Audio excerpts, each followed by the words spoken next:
to Sir Watkin Phillips, Bart. At Oxondear Wet, in my two last you had so much of Lismahago, that I suppose you are glad he is gone off the stage for the present. I must now descend to domestic occurrences. Love, it seems, is resolved to assert his dominion over all the females of our family, after having practised upon poor Liddy's heart, and played strange vagaries with our Aunt Mrs. Tabitha. He began to run riot in the affections of her woman, Mrs. Winifred Jenkins, whom I have had occasion to mention more than once in the course of our memoirs.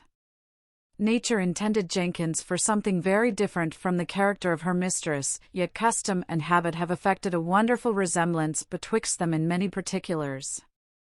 Wynne, to be sure, is much younger and more agreeable in her person. She is likewise tender-hearted and benevolent, qualities for which her mistress is by no means remarkable, no more than she is for being of a timorous disposition, and much subject to fits of the mother, which are the infirmities of Wynne's constitution. But then she seems to have adopted Mrs. Tabby's manner with her cast clothes. She dresses and endeavors to look like her mistress, although her own looks are much more engaging. She enters into her scheme of economy, learns her phrases, repeats her remarks, imitates her style in scolding the inferior servants, and, finally, subscribes implicitly to her system of devotion. This, indeed, she found the more agreeable, as it was in a great measure introduced and confirmed by the ministry of Clinker, with whose personal merit she seems to have been struck ever since he exhibited the pattern of his naked skin at Marlborough. Nevertheless, though Humphrey had this double hank upon her inclinations, and exerted all his power to maintain the conquest he had made, he found it impossible to guard it on the side of vanity, where poor Wynne was as frail as any female in the kingdom. In short, my rascal Dutton professed himself her admirer, and, by dint of his outlandish qualifications, threw his rival Clinker out of the saddle of her heart. Humphrey may be compared to an English pudding, composed of good wholesome flour and suet, and Dutton to a syllabub or iced froth, which, though agreeable to the taste, has nothing solid or substantial. The traitor not only dazzled her with his second-hand finery, but he fawned, and flattered, and cringed. He taught her to take rappi, and presented her with a snuff-box of papier-mâché. He supplied her with a powder for her teeth, he mended her complexion, and he dressed her hair in the Paris fashion. He undertook to be her French master and her dancing master, as well as friseur, and thus imperceptibly wound himself into her good graces. Clinker perceived the progress he had made, and repined in secret. He attempted to open her eyes in the way of exhortation, and finding it produced no effect had recourse to prayer. At Newcastle, while he attended Mrs. Tabby to the Methodist meeting, his rival accompanied Mrs. Jenkins to the play. He was dressed in a silk coat, made at Paris for his former master, with a tawdry waistcoat of tarnished brocade. He wore his hair in a great bag with a huge solitaire, and a long sword dangled from his thigh. The lady was all of a flutter with faded lutestring, washed gauze, and ribbons 3 times refreshed, but she was most remarkable for the frisure of her head, which rose, like a pyramid, 7 inches above the scalp, and her face was primed and patched from the chin up to the eyes. Nay, the gallant himself had spared neither red nor white in improving the nature of his own complexion. In this attire, they walked together through the High Street to the theatre, and as they passed for players ready dressed for acting, they reached it unmolested, but as it was still light when they returned, and by that time the people had got information of their real character and condition, they hissed and hooted all the way, and Mrs. Jenkins was all bespattered with dirt, as well as insulted with the opprobrious name of painted Jezebel, so that her fright and mortification threw her into an hysteric fit the moment she came home. Clinker was so incensed at Dutton, whom he considered as the cause of her disgrace, that he upbraided him severely for having turned the poor woman's brain. The other affected to treat him with contempt, and mistaking his forbearance for want of courage, threatened to horsewhip him into good manners. Humphrey then came to me, humbly begging I would give him leave to chastise my servant for his insolence. He has challenged me to fight him at sword's point, said he, but I might as well challenge him to make a horseshoe, or a plough iron, for I know no more of the one than he does of the other. Besides, it doth not become servants to use those weapons, or to claim the privilege of gentlemen to kill one another when they fall out. Moreover, I would not have his blood upon my conscience for 10,000 times the profit or satisfaction I should get by his death. But if your honour won't be angry, I'll engage to G.N. a good drubbing, that, mayhap, will do in service, and I'll take care it shall do N no harm. I said I had no objection to what he proposed, provided he could manage matters so as not to be found the aggressor, in case Dutton should prosecute him for an assault and battery. Thus licensed, he retired, and that same evening easily provoked his rival to strike the first blow, which Clinker returned with such interest that he was obliged to call for quarter, declaring, at the same time, that he would exact severe and bloody satisfaction the moment we should pass the border, when he could run him through the body without fear of the consequence. This scene passed in presence of Lieutenant Lismahago, who encouraged Clinker to hazard a thrust of cold iron with his antagonist. "Cold iron," cried Humphrey, "I shall never use against the life of any human creature, but I am so far from being afraid of his cold iron, that I shall use nothing in my defence but a good cudgel, which shall always be at his service." In the meantime, the fair cause of this contest, Mrs. Winifred Jenkins, seemed overwhelmed with affliction, and Mr. Clinker acted much on the reserve, though he did not presume to find fault with her conduct. The dispute between the two rivals was soon brought to a very unexpected issue. Among our fellow lodgers at Berwick was a couple from London, bound to Edinburgh on the voyage of matrimony. The female was the daughter and heiress of a pawnbroker deceased, who had given her guardians the slip, and put herself under the tuition of a tall Hibernian, who had conducted her thus far in quest of a clergyman to unite them in marriage, without the formalities required by the law of England. I know not how the lover had behaved on the road, so as to decline in the favour of his inamorata, but, in all probability, Dutton perceived a coldness on her side, which encouraged him to whisper, it was a pity she should have cast affections upon a tailor, which he affirmed the Irishman to be. This discovery completed her disgust, of which my man, taking the advantage, began to recommend himself to her good graces, and the smooth-tongued rascal found no difficulty to insinuate himself into the place of her heart, from which the other had been discarded. Their resolution was immediately taken. In the morning, before day, while poor Teague lay snoring abed, his indefatigable rival ordered a post-chaise, and set out with the lady for Coldstream, a few miles up the Tweed, where there was a parson who dealt in this branch of commerce, and there they were noosed, before the Irishman ever dreamed of the matter. But when he got up at 6 o'clock, and found the bird was flown, he made such a noise as alarmed the whole house. One of the first persons he encountered was the postilion returned from Coldstream, where he had been witness to the marriage, and over and above an handsome gratuity, had received a bride's favour, which he now wore in his cap, when the forsaken lover understood they were actually married, and set out for London, and that Dutton had discovered to the lady that he, the Hibernian, was a tailor. He had like to have run distracted. He tore the ribbon from the fellow's cap, and beat it about his ears. He swore he would pursue him to the gates of hell, and ordered a post-chaise and four to be got ready as soon as possible, but, recollecting that his finances would not admit of this way of travelling, he was obliged to countermand this order. For my part, I knew nothing at all of what had happened, till the postilion brought me the keys of my trunk and portmanteau, which he had received from Dutton, who sent me his respects, hoping I would excuse him for his abrupt departure, as it was a step upon which his fortune depended. Before I had time to make my uncle acquainted with this event, the Irishman burst into my chamber, without any introduction, exclaiming, "By my soul, your sarvant has robbed me of £5,000, and I'll have satisfaction, if I should be hanged tomorrow."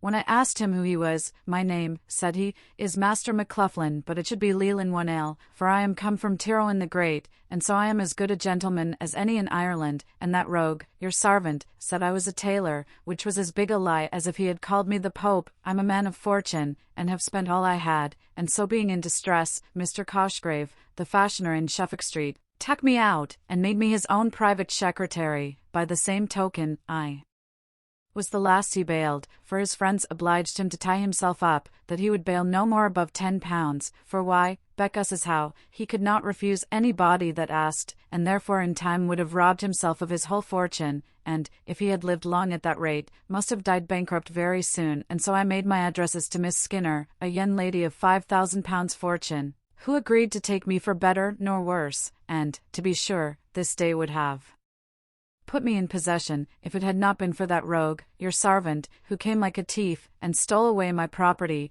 and made her believe I was a tailor, and that she was going to marry the 9th part of a man. But the devil burn my soul, if ever I catch him on the mountains of Telegobigly, if I don't shoe him, then I'm 9 times as good a man as he, or e'er a bug of his country. When he had rung out his first alarm, I told him I was sorry he had allowed himself to be so jockeyed, but it was no business of mine, and that the fellow who robbed him of his bride had likewise robbed me of my servant. Didn't I tell you then, cried he, that rogue was his true Christian name? Oh, if I had but one fair trust with him upon the sod, I'd give him leave to brag all the rest of his life. My uncle, hearing the noise, came in, and being informed of this adventure, began to comfort Mr. 1L for the lady's elopement, observing that he seemed to have had a lucky escape, that it was better she should elope before than after marriage. The Hibernian was of a very different opinion.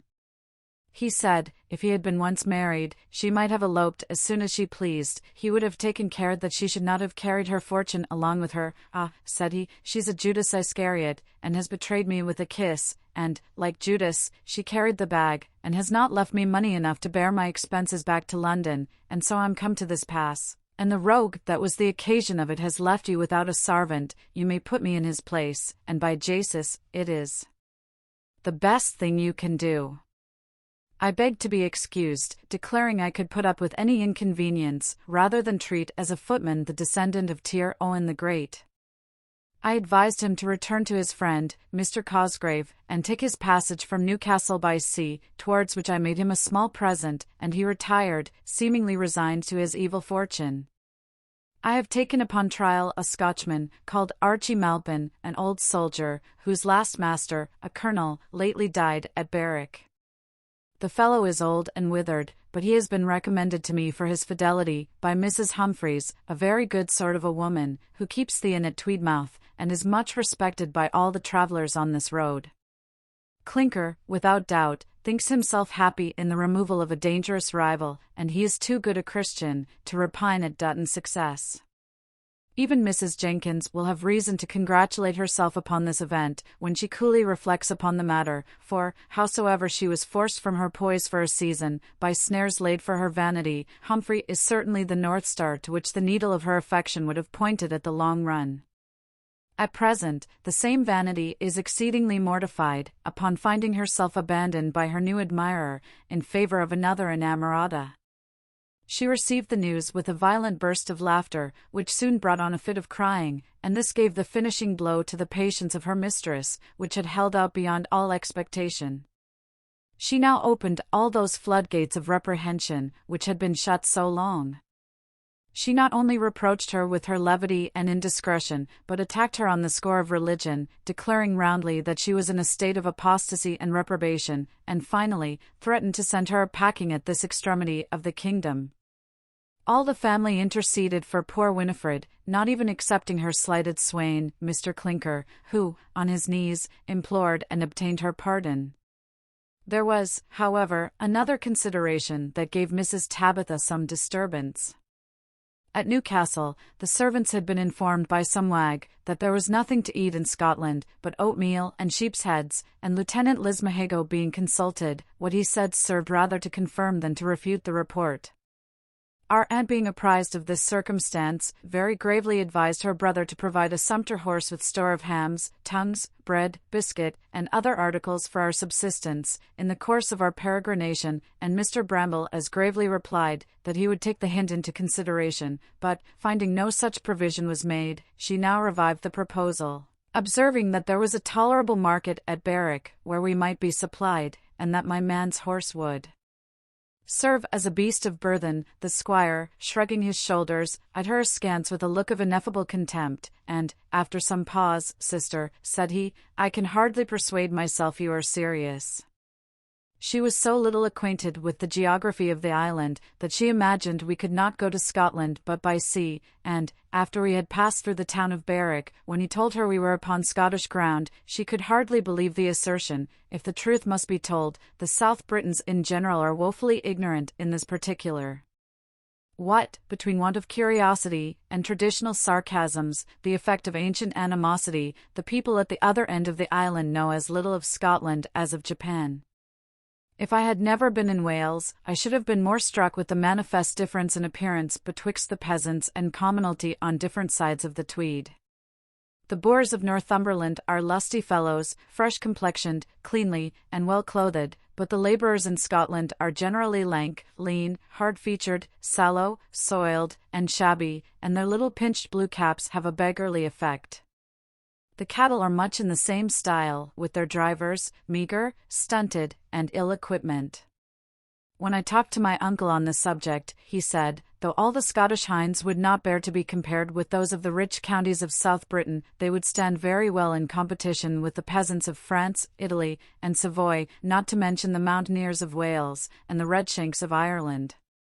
We entered Scotland by a frightful moor of 16 miles, which promises very little for the interior parts of the kingdom, but the prospect mended as we advanced. Passing through Dunbar, which is a neat little town, situated on the seaside, we lay at a country inn, where our entertainment far exceeded our expectation, but for this we cannot give the Scots credit, as the landlord is a native of England. Yesterday we dined at Haddington, which has been a place of some consideration, but is now gone to decay, and in the evening arrived at this metropolis, of which I can say very little. It is very romantic, from its situation on the declivity of a hill, having a fortified castle at the top, and a royal palace at the bottom. The first thing that strikes the nose of a stranger shall be nameless, but what first strikes the eye is the unconscionable height of the houses, which generally rise to 5, 6, 7, and 8 stories, and, in some places, as I am assured, to 12. This manner of building, attended with numberless inconveniences, must have been originally owing to want of room. Certain it is, the town seems to be full of people, but their looks, their language, and their customs are so different from ours, that I can hardly believe myself in Great Britain. The inn at which we put up, if it may be so called, was so filthy and disagreeable in all respects, that my uncle began to fret, and his gouty symptoms to recur, recollecting, however, that he had a letter of recommendation to one Mr. Mitchelson, a lawyer. He sent it by his servant, with a compliment, importing that we would wait upon him next day in person, but that gentleman visited us immediately, and insisted upon our going to his own house, until he could provide lodgings for our accommodation. We gladly accepted of his invitation, and repaired to his house, where we were treated with equal elegance and hospitality, to the utter confusion of our aunt, whose prejudices, though beginning to give way, were not yet entirely removed. Today, by the assistance of our friend, we are settled in convenient lodgings, up 4 pair of stairs, in the High Street, the 4th story being, in this city, reckoned more genteel than the first. The air is, in all probability, the better, but it requires good lungs to breathe it at this distance above the surface of the earth. While I do remain above it, whether higher or lower, provided I breathe it all, I shall ever be, dear Phillips, yours, J. Melford, July 18th.